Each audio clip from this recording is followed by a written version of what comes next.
الذي يشتي يعمل فوضى في العاصمة ويقول افعلها وافحط، ما بش فحاط.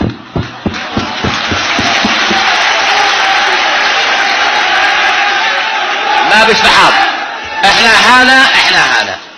احنا ندعو رفاقنا وزملائنا والعقلاء والفاضلين والمصلحين في أنصار الله أن يشاركوا المؤتمر في هذه المناسبة في ميدان السبعين.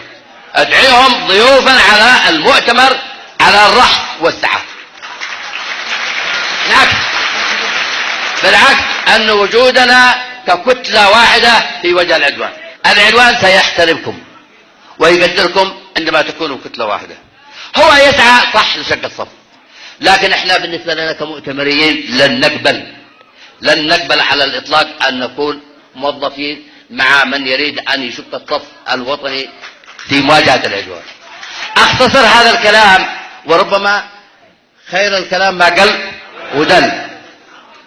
شكرا لهذا الاجتماع، وأترككم مع نائب رئيس المؤتمر والأمين العام للمؤتمر للدخول في تفاصيل أكثر